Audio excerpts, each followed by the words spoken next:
കല്ലോലമാലയിൽ ആരുടേലിലയോ വെള്ളാരം കല്ലൊന്നു വന്നു വീണു.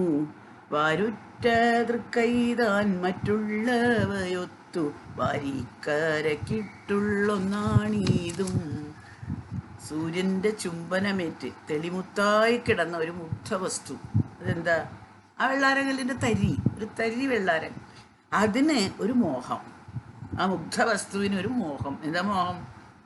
ഒരു മുത്തുച്ചിപ്പിയുടെ അകത്തെ അന്ധതാമിശ്രം നല്ല ഇരുട്ടുള്ള സ്ഥലമാണ്. ആ ഇരുട്ടിലേക്ക് ഒന്ന് എത്തിപ്പെടണത്. എന്തിനാണ് അവിടേക്ക് എത്തണത്? അവിടേക്ക് എത്തണതിന് മുത്താവാനുള്ള ആഗ്രഹമാണ്.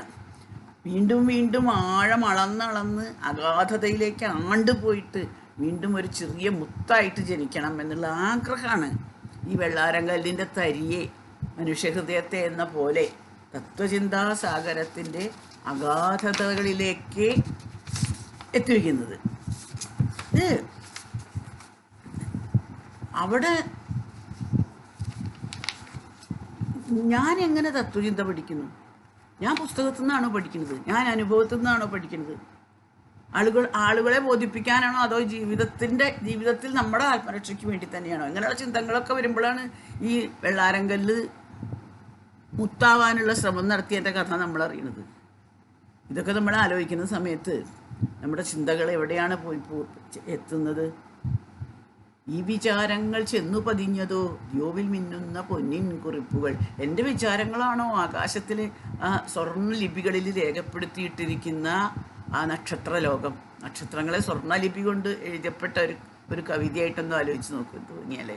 പകലിൻ്റെ വെള്ളപ്പുറമ്പൂച്ചിൽ മയങ്ങിയവർ, അതായത് ഈ ജാഗ്രത അവസ്ഥയുടെ വെള്ളപ്പുറമ്പൂച്ചിൽ മടങ്ങിയവർ അറിയാത്തൊരു പ്രഭാവം അതിലുണ്ട്.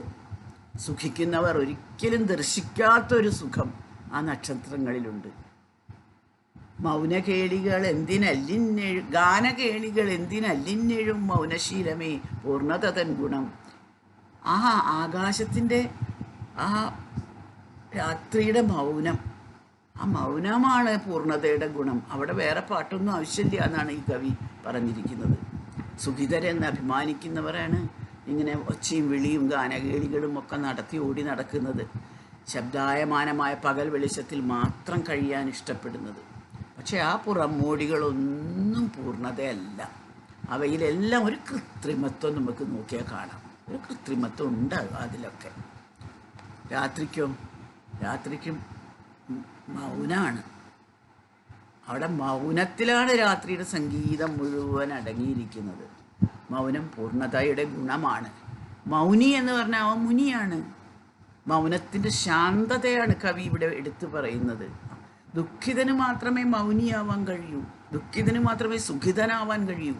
മൗനത്തിൻ്റെ സംഗീതം ശ്രവിക്കാൻ അവന് മാത്രമേ സാധിക്കൂ. ആ പൂർണ്ണതയുടെ സംഗീതത്തിലേക്ക് വീണ്ടും വീണ്ടും ആഴ്ന്നിറങ്ങുന്ന കവിയുടെ കർണം കേൾക്കുകയാണ്. എന്താ കേൾക്കുന്നത്? എത്ര കണ്ടിരുൾക്കൊള്ളാമൊരല്ലിലെന്ന അതിഗന്ധത്തെ നേർക്കറിയിക്കണം.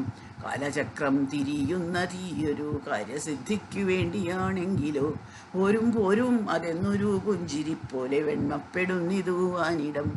ഇപ്പോൾ ചിരിക്കണത് കവിയുടെ നരച്ച മുടിയല്ല. നരച്ച മുടി ഇതൊക്കെ നോക്കി ചിരിക്കുകയായിരുന്നു ആദ്യം. കവിനെ നോക്കിയിട്ട് നീ എന്തൊക്കെയാണ് വെറുതെ ആലോചിക്കുന്നത്, വാർദ്ധക്യം ചിരിക്കുകയാണ്. പക്ഷേ ഇത് മനസ്സിലാക്കി കഴിഞ്ഞപ്പോൾ പിന്നെ ചിരിക്കണ നരച്ച മുടിയല്ല. ഏതാ? ഇപ്പോഴേക്കും കവി ഉണർന്നു എന്നർത്ഥം. നരച്ച ഒരു പ്രഭാതമാണ് തന്നെ നോക്കി ചിരിക്കണത്. അത് ചോദിക്കുകയാണ്, എത്രത്തോളം ഇരുട്ട് ഒരു രാത്രിയിൽ കൊള്ളുന്ന നീ വിചാരിക്കുന്നത്? അപ്പം ആ പ്രഭാതത്തിൻ്റെ ചെറിയ മൃദുഹാസത്തിൽ പോലും കവിനെ ഒന്ന് കളിയാക്കുന്നുണ്ട്. വാർദ്ധക്യത്തിൽ നര കളിയാക്കുന്നുണ്ട്. പ്രഭാതത്തിലെ ആ മൃദുഹാസം കളിയാക്കുന്നുണ്ട്. അപ്പം കവി മനസ്സിലാക്കുകയാണ്, സത്യമെന്നതിൻ മംഗളരൂപമുണ്ടിദ്ധരയിലും പാഴ്നിഴലിൻ്റെയേ ഒരിരുട്ടിനുദിക്കും പ്രസാദമിങ്ങേറിയേറി പ്രഭാതമായി തീരുന്നു.